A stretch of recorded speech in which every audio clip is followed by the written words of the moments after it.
Hi எல்லோரும் எப்படி இருக்கீங்க? நாங்கள் ரொம்ப நல்லா இருக்கோம். ஹோப்பினஸ் சேனலில் சப்ஸ்கிரைப் பண்ண எல்லாருக்குமே ரொம்ப தேங்க்ஸ்.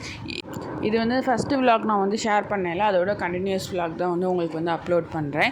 நீங்கள் வந்து ஃப்ரீ டைமாக இருக்கிறப்ப இந்த விலாக் பாருங்கள். உங்களுக்கு பிடிச்சிருந்துச்சி அப்படின்னா வந்து கீழே வந்து எனக்கு வந்து கமெண்ட் பண்ணுங்கள். இல்லை உங்களுக்கு என்ன மாதிரி கண்டென்ட் வேணும் அப்படிங்கிறத என்கிட்ட ஷேர் பண்ணிங்கன்னா நான் நெக்ஸ்ட் டைம் வந்து அந்த மாதிரி பண்ணுறதுக்கு நான் வந்து ட்ரை பண்ணுறேன்.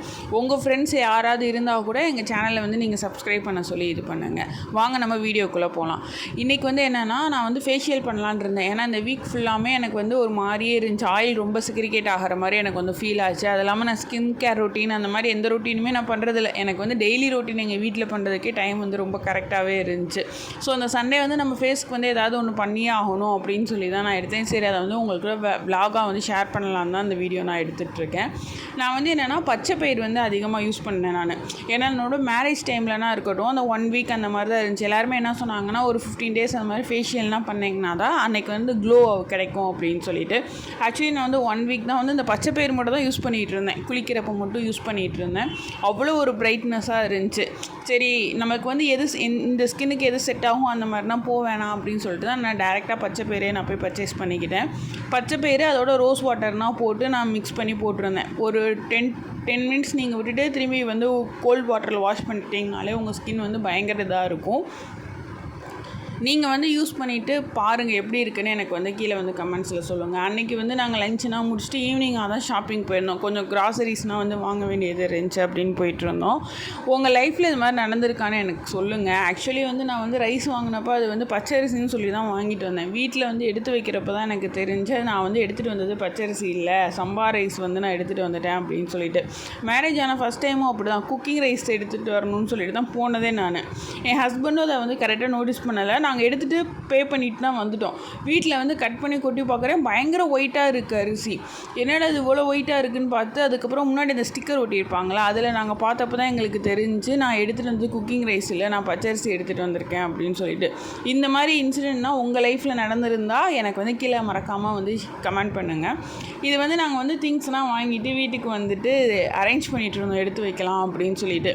எனக்கு வந்து என்னென்னா வாங்குறப்போ கூட எனக்கு தெரியாது. வீட்டில் வந்து அரேஞ்ச் பண்ணுறப்ப எல்லாம் பக்காவாக அரேஞ்ச் பண்ணி வைக்கணும்னு சொல்லி தான் அரேஞ்ச் பண்ணி வச்சுட்டு இருந்தேன். இப்போ ஒன்று காமிக்கிறேன். இது வந்து என்னென்னா ஹேர் மாஸ்க்கு. இது வந்து போன இயர் தான் நான் வந்து போன இயருக்கு முந்தின இயர்னு நினைக்கிறேன், எனக்கு சரியாக ஞாபகம் இல்லை. அப்போ தான் நான் வந்து ஃபஸ்ட் டைம் வந்து ஹேர் கட் பண்ணியிருந்தேன். நேச்சுரல்ஸில் போய் பண்ணியிருந்தேன். அவங்க என்ன சொன்னாங்க அப்படின்னா, உங்களுக்கு ஹேர் வந்து நார்மலாகவே வந்து ஆயில் வந்து நல்லா செக்ரிகேட் பண்ணுது அப்படின்னு சொல்லியிருந்தாங்க. சொல்லிவிட்டு இந்த ஒரு மாஸ்க்கும் ஒரு இது ஷாம்பு மாதிரி கொடுத்துருந்தாங்க. அதை வந்து நான் ஒரு 1.5 year யூஸ் பண்ணிகிட்டு இருந்தேன். எனக்கு கொஞ்சம் அது கம்ஃபர்டபுளாக இருந்துச்சு. அதனால தான் திரும்பி போய் ஷாம்பு வேணால் எனக்கு இந்த மாஸ்க் மட்டும் போதும் அப்படின்னு சொல்லிட்டு நான் வந்து வாங்கிட்டு வந்திருந்தேன். அதுக்கப்புறம் வந்து நான் வாங்கிட்டு வந்த திங்ஸ் எல்லாத்தையுமே வந்து அரேஞ்ச் பண்ணிகிட்டு இருந்தேன். உங்களுக்கு வந்து இந்த இடத்துல வந்து ஒரு இது சொல்கிறேன், ஒரு ட்ரிக் சொல்கிறேன். இப்போ வந்து நிறைய பேத்தோட நான் கிச்சன் ஆர்கனைசேஷன் வீடியோஸ் அதெல்லாம் வந்து யூடியூப்பில் நான் வந்து பார்த்துருக்கேன். நார்மலாக எங்கள் வீட்லேயுமே வந்து பார்த்திங்க அப்படின்னா அந்த கடுகுளுந்த பருப்பு, சீரகம் இந்த மாதிரி ஐட்டத்தை மட்டும் தான் அஞ்சரை பெட்டியில் போட்டு வச்சுருப்பாங்க. இந்த மிளகாப்பொடி, மஞ்சப்பொடி, இந்த பொடிக்கு எல்லாத்துக்குமே வந்து பார்த்திங்கன்னா குட்டி குட்டி டபாஸ் மாதிரி நிறையா வாங்கி வச்சுருப்பாங்க. நீங்கள் நல்லா நோட் பண்ணிங்கன்னா தெரியும், அது வந்து கிச்சனில் இருக்க அந்த ஸ்பேஸை வந்து பயங்கரமாக ஆக்குப்பை பண்ணும். அதே போல் நீங்கள் வந்து மஞ்சள் எடுக்கணும்னா மஞ்சள் டப்பாவை திறந்து எடுப்பீங்க, அடுத்து மிளகாப்பொடினா மிளகாப்பொடி எடுப்பீங்க. ஒவ்வொன்றுக்குமே ஒவ்வொரு டப்பாவை நீங்கள் எடுத்து வைக்கிறப்ப கிச்சனில் அந்த அடுப்பை சுற்றி நீங்கள் டக்கு டக்குன்னு சமைக்கிறப்போ அந்த இடத்தும் வந்து உங்களுக்கு இடம் பத்தாமல் போயிடும் சில பேத்துக்கு. அதனால தான் இந்த ட்ரிக் சொல்கிறேன். நீங்கள் 5.5 டப்பாவே வந்து பார்த்திங்கன்னா ஒரு 3 5.5 டப்பாவாக வாங்கி வச்சுக்கோங்க. ஒரு 5.5 டப்பாவில் வந்து பார்த்திங்கன்னா இப்போ நார்மலாக யூஸ் பண்ணுற மாதிரி கடுகுளுந்தம் பருப்பு, இந்த சீரகம், சோம்பு, மிளகு இதெல்லாமே ஒரு 5.5 பாக்ஸில் யூஸ் பண்ணிக்கோங்க. இப்போ ஃபார் எக்ஸாம்பிள் நீங்கள் சமைக்கிறீங்க அப்படின்னா இந்த ஒரு 5.5 பாக்ஸ் மட்டும் எடுத்துக்கிட்டால் நீங்கள் போதும். நீங்கள் அந்த தாளிக்கிறதுக்கு தேவையான ஐட்டம்லாம் யூஸ் பண்ணிக்கலாம். இன்னொரு 5.5 பாக்ஸில் நீங்கள் என்ன பண்ணுறீங்க அப்படின்னா இந்த ஸ்பைசி ஐட்டம்ஸ்னால் இருக்கும்ல, அந்த கிராம்பு, லவங்கம், அந்த கடற்பாசி, கிராம்பு, ஏலக்காய் இதெல்லாமே வந்து பார்த்திங்கன்னா ஒரு 5.5 பெட்டியில் நீங்கள் ஸ்டோர் பண்ணி வச்சுக்கோங்க. இன்னொரு 5.5 பெட்டியில் வந்து என்னென்னா இந்த மஞ்சத்தூள், மிளகாத்தூள், அப்புறமேட்டு மல்லித்தூள் இந்த மாதிரி ஐட்டம்லாம் இது பண்ணி வச்சுக்கோங்க. இதிலேயே வந்து பாதியாக வந்து பிரிச்சுட்டு என்ன பண்ணுங்கள், இந்த ஃப்ரை ஐட்டம்லாம் இருக்கும்ல, சிக்கன் 65 மசாலா வச்சுருப்பீங்க, ஃபிஷ் ஃப்ரை மசாலா வச்சுருப்பீங்க, அந்த மாதிரி இருந்துச்சுன்னா அதை நீங்கள் சேவ் பண்ணிட்டீங்க அப்படின்னா கிச்சனில் உங்கள் செல்ஃபோட ரேக்குமே பார்த்திங்கன்னா 3 5.5 பாக்ஸுமே ஒன்றுக்கு மேலே ஒன்றா நீங்கள் வச்சிடலாம். கம்மியான ஸ்பேஸ் தான் வந்து ஆக்குபை பண்ணும் அது. இந்த ட்ரிக்ஸை வந்து நீங்கள் யூஸ் பண்ணி பாருங்கள். யூஸ் பண்ணி எப்படி இருக்குதுன்னு சொல்லுங்கள். ஏன்னா இது வந்து நல்ல யூஸ்ஃபுல்லான ட்ரிக்ஸ். நிறைய பேத்துக்கு அது தெரியறதில்ல. பார்த்தீங்கன்னா அந்த கிச்சன் ஃபுல்லாமே சின்ன சின்ன டப்பாவாக அரேஞ்ச் பண்ணி வச்சுருப்பாங்க. இது மாதிரி நீங்கள் யூஸ் பண்ணி பாருங்கள். உங்களுக்கு சமைக்கிறப்ப அது வந்து ரொம்ப ஈஸியாக இருக்கும். நாங்கள் வந்து இட்லி அரிசி வந்து இப்போ எங்களுக்கு மந்த்லி வந்து பார்த்திங்க அப்படின்னா ஒரு 2 kg 4 kg தான் தேவைப்படும். அதனால் நாங்கள் 2 பேக்கெட்டை வாங்கிட்டு வந்து இந்த இதில் வந்து ஃபில் பண்ணி வச்சுருவோம். அப்புறம் டீ தூள் எல்லாத்தையுமே நாங்கள் வந்து ஃபில் பண்ணி வச்சுட்டோம். எப்போயுமே வந்து ஆயில் வந்து ஃபில் பண்ணுறது ஹஸ்பண்ட் தான் ஃபில் பண்ணுவார். இதுவரை நான் ஆஃப்டர் மேரேஜ் வந்து ஆயில் வந்து ஃபில் பண்ணதே இல்லை. கூட நான் ஃபில் பண்ணுறேன், நீ வீடியோ எடு அப்படின்னாரு. இல்லை எல்லாத்தையும் நான் தானே கஷ்டப்பட்டு எடுத்து வச்சேன், நான் தான் ஆயிலும் ஃபில் பண்ணுவேன் அப்படின்னு சொல்லிட்டு எடுத்துகிட்டு இருந்தேன். நீ கீழே சிந்த போகிற அப்படின்னு சொல்லிட்டு இருந்தார். ஆக்சுவலி பிஃபோர் மேரேஜ் வந்து எங்கள் வீட்டில் வந்து ஆயில் வந்து எங்கள் அப்பாவுக்கு அப்புறம் நான் தான் கட் பண்ணி ஆக்சுவலி ஊற்றுவேனே, நான் எங்கள் இதில் சிந்தாமல். அதனால் நானே கட் பண்ணி ஊற்றுறேன் அப்படின்னு சொல்லிட்டு நானே கட் பண்ணி ஊற்றிட்டு இருந்தேன். அது வந்து அந்த ஃபனலில் ஊற்றுறப்ப கொஞ்சம் வேக்கம் மாதிரி கிரியேட் ஆகிடுச்சு போல். நானும் ஊற்றுறேன், ஆயில் உள்ளே போகல. அப்புறமேட்டு கொஞ்சம் நேரம் எடுத்து தூக்கி வச்சு அதுக்கப்புறம் தான் ஆயில் நான் ஊற்றினேன்.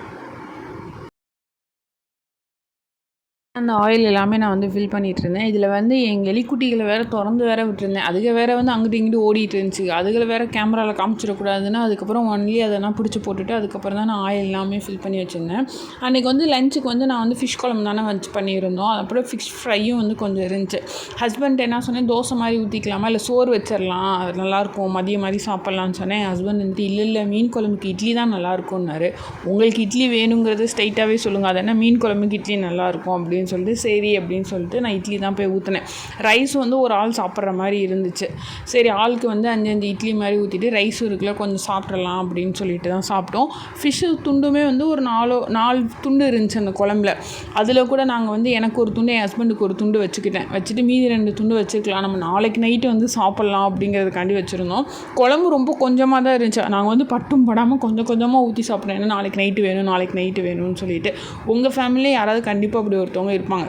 ஒரு குழம்பு நல்லா டேஸ்ட்டாக வச்சுட்டோம்னா அது தீரப்போகுதுன்னா கொஞ்சம் கொஞ்சமாக ஊற்றி சாப்பிடுவாங்க. எங்கள் வீட்டில் நாங்கள் தான் அப்படி பண்ணுவோம். ஃபிஷ் ஃப்ரையை வந்து இட்லி வேகிறதுக்கு முன்னாடியே 2 ஃபிஷ் ஃப்ரை தான் இருந்துச்சு ஆஃப்டர்நூன் பொரிச்சது. அதை வந்து நான் வந்து சாப்பிட்டுட்டேன் இட்லி வேகிறதுக்குள்ளே. நீங்கள் பார்த்தாலே தெரியும் பாருங்கள், ஒன்று தான் வச்சுருக்கேன். அந்த ஒன்றை வந்து நம்ம 2 பாதியாக சாப்பிட்டுக்கலாம்னு சொல்லிட்டு என் ஹஸ்பண்ட்டை வந்து சமாதானம் பேசிக்கிட்டு இருந்தேன். அதுக்கப்புறமேட்டு இட்லியும் வந்துருச்சு அந்த கேப்பில். அப்புறம் இட்லியோட அந்த மீன் குழம்பு வச்சு நாங்கள் சாப்பிட்டோம். அந்த டின்னரும் சூப்பராக இருந்துச்சு, அந்த லஞ்சுமே எனக்கு வந்து சூப்பராக இருந்துச்சு. டிவி ஏதோ போட்டுட்டு காலேஜில் நடந்தது, இப்போ லைஃப்பில் என்ன நடக்குதுன்னு அதை பேசிக்கிட்டே நாங்கள் அன்றைக்கி நைட் சாப்பிட்டு முடிச்சிட்டோம். இந்த சந்தோஷத்தில் ஒரு சோகமான விஷயம் என்னென்னா, நாளைக்கு காலையில் எழுந்துச்சுன்னு வேலைக்கு போகணும்.